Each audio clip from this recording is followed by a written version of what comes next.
You're tuned in to the Brand Ambassador Select Podcast. How's it going? We're back for another episode of the Brand Ambassador Select Podcast, and I'm your host, Lenore. When it comes to wearing makeup, well, I mean, as you can see, if you're actually watching this and not listening to this, I am not a makeup artist at all. I'm not even sure if I actually covered up everything, and I don't even know how to contour and sometimes blend. So I'm not trying to fool you at all. I have no idea, but applying makeup is actually like an art. And a lot of people don't really recognize that. And I know makeup has this whole stigma of being fake and covering up what's real, all that other fun jazz and stuff. But sometimes it's just really about putting on the bare minimum and throwing on some mascara, filling in your eyebrows and stuff that ultimately, for me, makes me feel more confident, makes me go out in the day thinking that I can conquer absolutely everything and anything. And like I said, applying makeup is definitely a form of expression on who you are as well. And even though I fully admitted to not being a makeup artist, so do not judge how my face looks today, again, if you are watching and not just listening, I do love to try out new products and experiment. So joining us today is celebrity makeup artist and creator and CEO of Pretty Girl Makeup, Christina Flach. Her mission is all about celebrating what's fun and fabulous about being a girl. Christina Flach, welcome to today's show. Well, hi, how are you? It's good to meet you. Now I feel like I know you already. I know. Can we rewind all the way back to the beginning? How did you fall in love with the art of makeup? You know, it's so funny. I think just as a teenager, I had the normal urges to just like putter around with it. And then my mom had brain cancer when I was like 8 years old. And so I remember she was going out like on a date with my father. And I wanted to like make her, she had lost her hair and her skin was discolored. And I'm like, Mom, let me do your makeup. And that, I didn't even know I really liked makeup all that much, but I made her look so different that it just changed her whole vibe. And so what I just remember feeling about loving that moment was how she felt, which made me feel amazing because it just changed, her from feeling sad and depressed, and she felt like pretty and like her old self. So that's kind of how it started. And that's the thing with makeup too. I know a lot of people are like, oh, it covers you up. It's not the real you, blah, blah, blah, blah, blah. And yes, that is true, but it does really make a woman or whomever feel so confident in themselves when they like walk out the door. I don't know about you, but like if I'm just all done up, which is half of today because I'm not as good as you, Adi, I'm just like, I think I can take over the world. You know what I mean? I agree. And my whole theory with makeup is that it's like, I want everyone to feel like they're the best version of themselves. I'm not trying to make anyone look any different, just the best version of them. And I think it does give you confidence, especially right now with this shut-in and all of this stuff that's going on. I even find that just getting up every day, I don't feel quite as down and depressed if I kind of hire myself for a few minutes and make myself look a little bit better. I don't know why. It's psychological. We're all kind of we're vision. I mean, we see things and it makes us feel good or bad. So if we can feel a little bit better during this time, I'm all for it. It's actually, I find at least a lot of my friends who do a lot of makeup, they find it very therapeutic to kind of just sit there in front of the mirror, learn, because makeup is actually an art. Not everybody can really master it like somebody like yourself. It is an art. It's funny. The canvas is a face. The trick with makeup, I think, is to try and make it look like you don't have a ton of things on, or you don't go, ooh, look at orange, blue, pink. So I try to just make all my work. And if you want to go to ChristinaFlach.com to see my portfolio, you can see that everyone looks really natural and fresh and dewy. And that's kind of my look. That's my reputation in the business, is trying to just have people look like the best version of themselves. I do a lot of work with, Gucci, Louis Vuitton, Mark and Graham, Good Writer, all these different fashion lines, and all of that. They don't want the focus to be on my makeup. The focus needs to be on the products. Yeah. So I don't want to distract anyone with what I do. It has to just enhance and kind of just be there subtle, and not. The best compliment I've gotten from my clients is the model looked fabulous and amazing, and I didn't even really notice her makeup. And that's what you want. You want to not be noticed, but be noticed at the same time, if that makes sense. No, I totally agree. It's like, oh, you're not wearing anything underneath that? Interesting. Well, that's an art to itself, because like companies like Gucci and Louis Vuitton and Armani, they want minimal makeup, but so having to do that skill of looking like they have no makeup on is difficult as well. It's almost a little bit harder to like have them made up with makeup, but looking like they have nothing on. What's your favorite style of I would say makeup? Because I do actually dabble in any of like the special effects and things like that too. I have such respect for the people that do that. That is an art that I have no skills at all. I know how to make people beautiful, but I have no concept of how to make people ugly or with warts. I mean, the most I've ever done is like facial hair, beards and mustaches. That's about it. But I don't, I cannot do that at all. I wish I could. It's just, it's really a skill that you have to go learn, It's not something you're like, I think I'm going to do that today. So what actually led you to creating your own company, which is called Pretty Girl Makeup? I was a makeup artist, and I remember thinking all the time, I drink a ton of water. I really feel that beauty comes from the inside out. So it's really important that you drink a lot of water and green juice and Bragg's apple cider vinegar and water.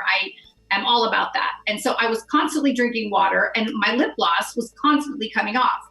And I have a friend, Kara Golden, she's the CEO of Hint Water. And she always says the most brilliant companies that have been made are companies that there was, the creator had a problem and they wanted to fix the problem. So my problem was lip gloss kept coming off. I wanted it to stay on. And I thought, I want to create one that lasts a long time, that's hydrating, moisturizing, anti-aging, but doesn't come off, because there's a lot of lip sticks, lip glosses that are matte, but those just they're drying and that doesn't give a really attractive look, right? You're right. Cause I've tried a couple of the matte ones and I just feel like my lips are cakey tiny and old. And it doesn't look appealing. And I don't understand how it works on everybody, or I don't understand how it works on others and not myself. Well, I just think it's funny. Like, really, you don't have like 2 seconds, 3 seconds to put on a lip gloss that they want you to have one on for 12 hours. I just think it's kind of funny that I think everyone's got enough time in their day for literally 3 seconds to put on some lip gloss. So, mine lasts. It's really thick and hydrating. I love it. So I worked with a chemist. My products are made in the United States. I'm woman owned. I'm self-funded. I worked with a chemist for about a year to formulate the texture. I literally thought, you can tell I'm kind of hyper. I literally thought it was going to take like 2 days max and it'd be on shelves and that would be that. No. It was like a year working with the chemist, and I only had a certain amount of money. And so I wanted all my colors to look good on all skin tones. So I went back and forth with the chemist, with the texture, and then with all the colors that I started with. You do have other products than lip gloss though, correct? I did. I've done bath products. I've done sugar scrubs, bath bombs, bronzers, eyeshadows, eyeliner. Right now, I've just scaled everything back to lip, and then I've kind of redone my website with my partner Jordan Black. We're doing just pure lips and hand sanitizer right now. There's another problem that I had the last few months. Can't find it anywhere. Not on Amazon, eBay, any stores. So my manufacturer sent out a note saying that they were going to make this and if I wanted it. And I'm like, oh my gosh, absolutely. I want to be able to, have a product for my customers that if you order it, it will ship that day. Oh, wow. That's actually really cool. Yeah, for sure. And how annoying is it that, and then, that you can't find it and then it doesn't, and they'll tell you, oh, it's going to show up, June 17th. Well, it's not really doing any good right now. If anybody told me that, by the way, I predict in 2020, hand sanitizer will be sold in the black market, I'd be like, what? Right? What are you talking about? Like, no, we're not going to be able to walk out of our house without a weird mask or work. Yeah, exactly. Make that up. If someone told you this, they'd be like, this is a movie that would be on Lifetime that will never air. It's just too ridiculous. Pretty much, you're right. And I would be feeling sorry for President Trump. I actually feel sorry for the poor man. I mean, seriously. It's a lot for anybody to handle, to be honest. I can't imagine what that man is going through. Mm-hmm. Not an easy time. I did see on your website, Pretty Girl Makeup, that you do offer one-on-one tutorials and group get-togethers, which I think is like super duper cool. So can you tell us a little bit about how that works and give, AKA me, when I ask anybody, can you give us some advice for newcomers? Absolutely. So, when this happened, I'm not able to do photo shoots, obviously. I just wrapped a TV show in LA for Fox with Isaiah Washington called Kitchen Talk. And then I thought, okay, now what am I going to do? I'm one of those people that, like, you give me lemons, I'm going to make the most kick-ass lemonade there is. So I decided to revamp my website. I took on a new business partner. I came out with the hand sanitizer. And then I thought, what am I going to do with my time? I'm used to painting faces.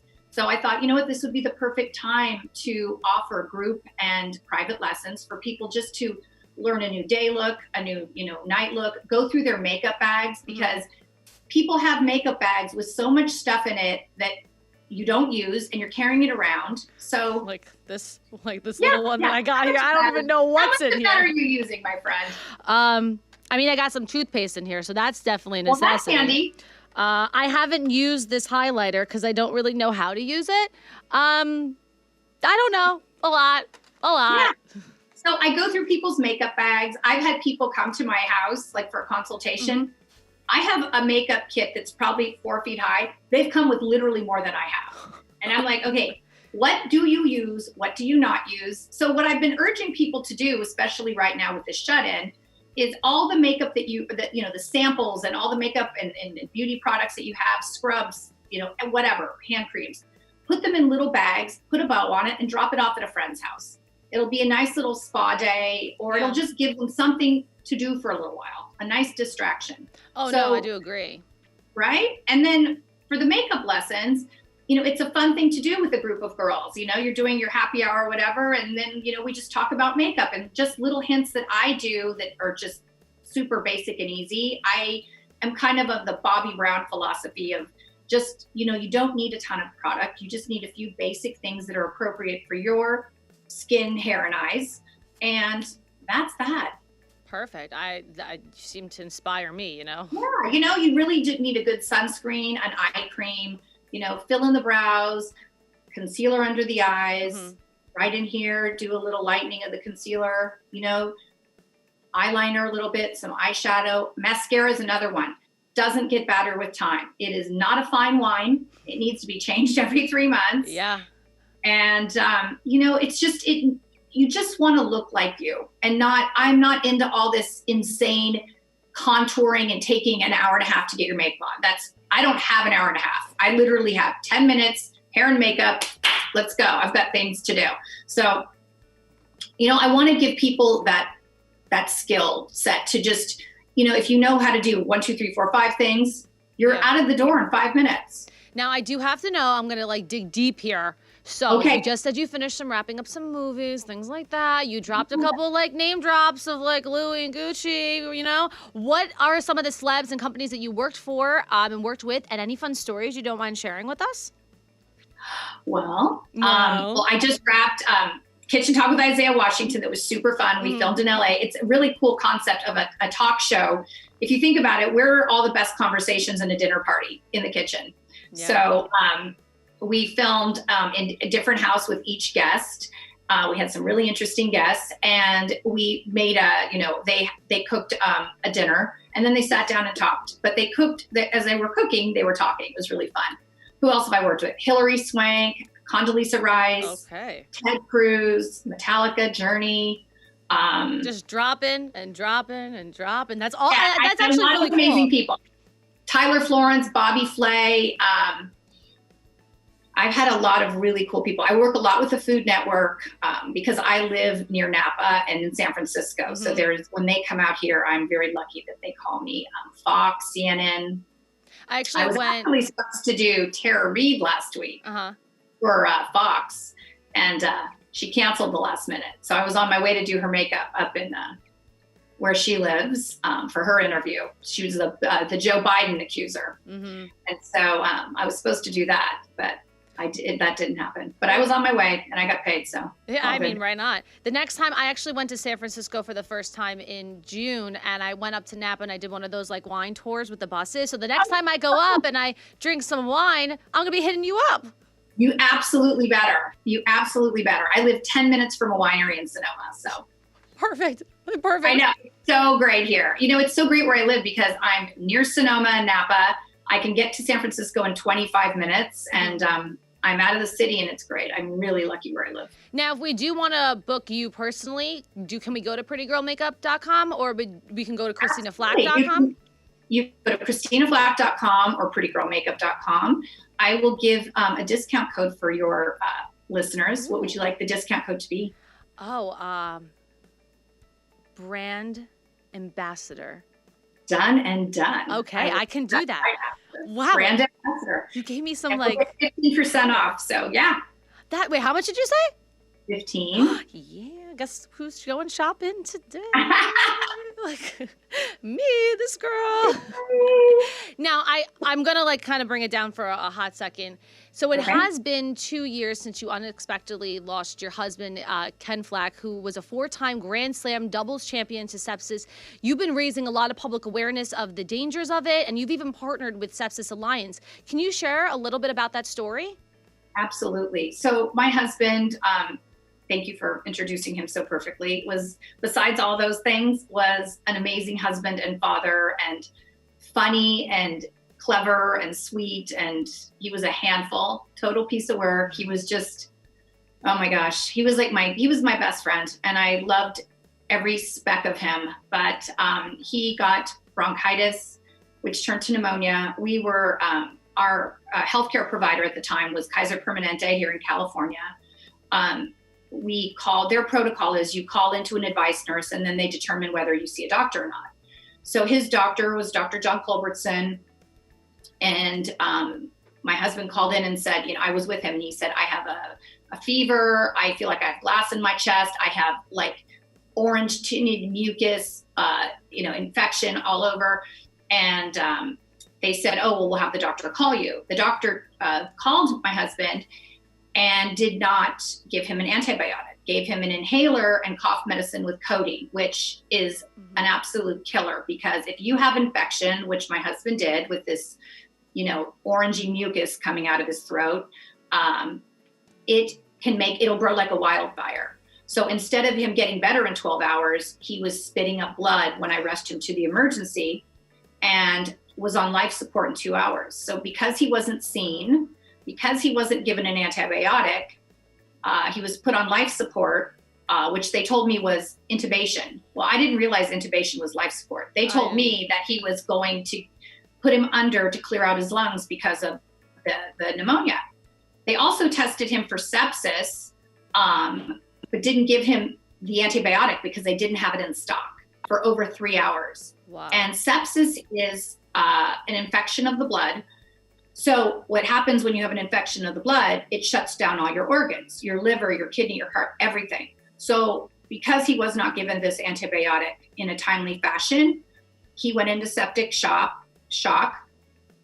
And, that was on a Thursday that I took him to the emergency. And by Monday, his arms and legs had turned black.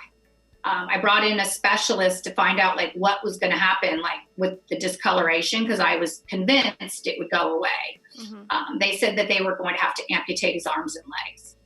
And I just said, there's no way that man is going to live with no arms and legs. If he can't golf, if he can't run around with our kids and, love me. I mean, he could love me, but he couldn't, hold my hand or, whatever. There was no life for him. And so, my children and I had to take him off life support, which was horrible and traumatic. And he passed away in literally minutes, and it was awful. So, I have lost my best friend and my husband and my children's father. And, it just feels to me so unfair. And I don't want anyone to go through what I go through and my children go through.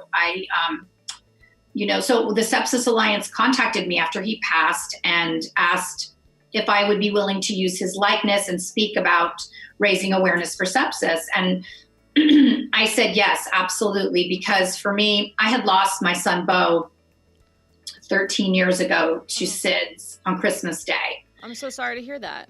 Thank you. And so I already knew that the grieving process is really, really horrible. When my son Bo passed away, I started taking pills to I couldn't sleep, and I just needed to numb the pain because it was just unfathomable and excruciating. So after, a month or so, my girlfriends and my husband came in and just said, okay, stop. You've got a life, you have children, like you cannot be doing this. So I got it together. I got back on my green juice and yoga and running and, doing my do-goodery, which included starting a garden, an outdoor classroom in my son Bo's name at the Edna McGuire School in Mill Valley, and an educational foundation fund at the Northern Lights School in Oakland, California, for children that it's a private school for mostly minority children that are there on full scholarship. The school is run by grants and donations. And so I wanted I wanted my son and Ken's name to live on. So I started educational fund for Ken when he passed as well. So education is incredibly important to me, and I want all children to be given the same opportunities that my children have been blessed with. And so it just feels good, and it feels important to me to help other people during this grieving process. And then, funny enough, after I started doing these interviews, people started asking me, like, what is my grieving process and what I do to deal with this grief. You knew what I was going to ask next. Yes. So I didn't realize that I would become a grief expert after losing my mother and my son and my husband.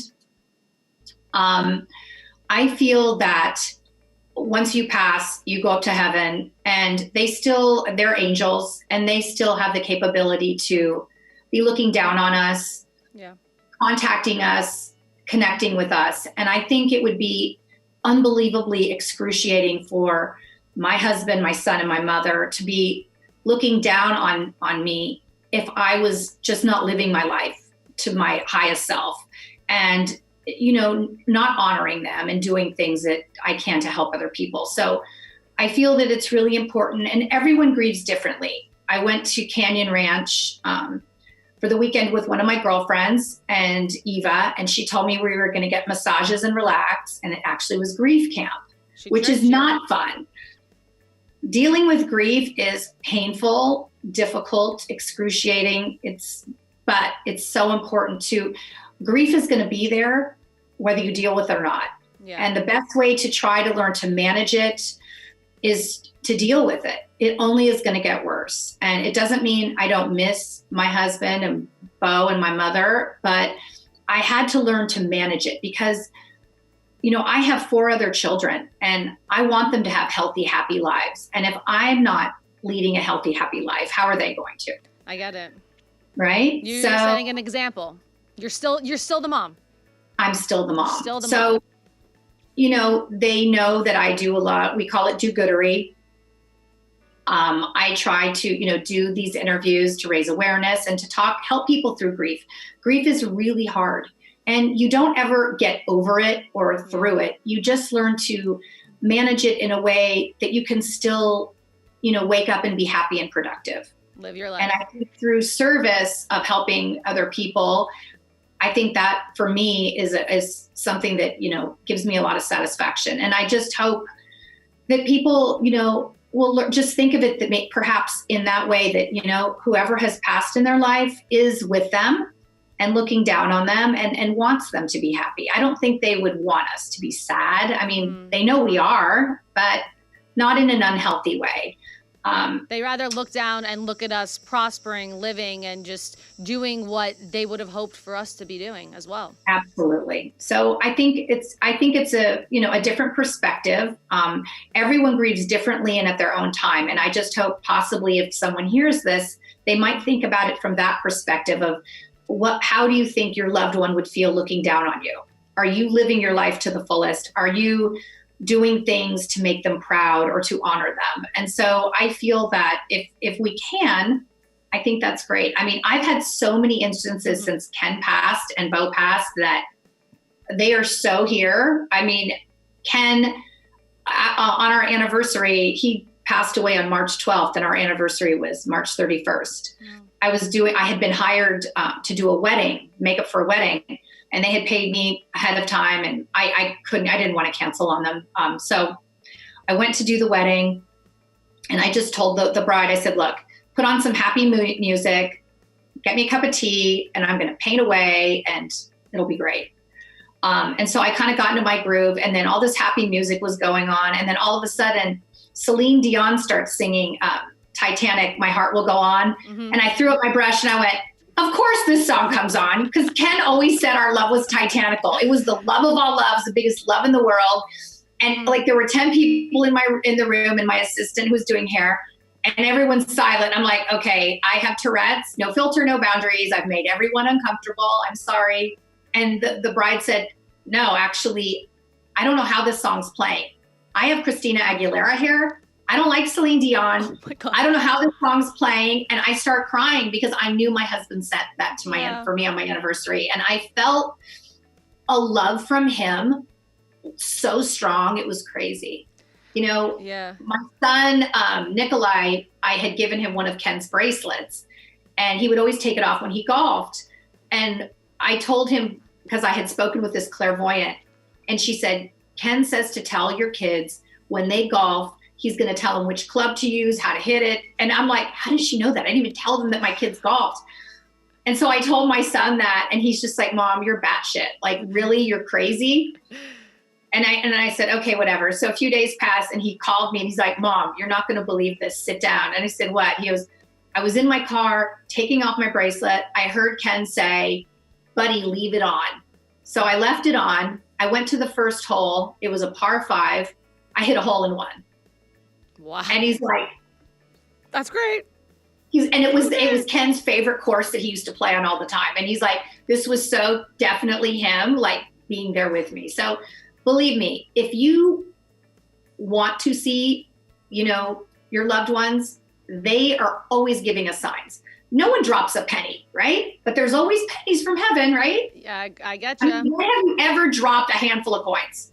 I can't even find my coins these days. I know. Like, where are they? I really went, one day I left my bedroom, went downstairs, went back upstairs. I swear to you on my children's life, there was a handful of coins thrown on the floor. They were not there when I went down the stairs. Someone was there. Someone was there. Well, Christina, thank you so much for joining us today. One, sharing this story and really being able to open up and try to help others as well. And on my selfish side, thank you for giving me some makeup tips. So it's my pleasure anytime. Greatly appreciated. Feel free to reach out to Christina via her website, prettygirlmakeup.com, or you can even reach out to her personally, ChristinaFlach.com. That's Christina, Christina, Flach, FLACH.com. You can even follow her on Instagram at prettygirlmakeup, that is MKUP, or at Christina Flach Makeup.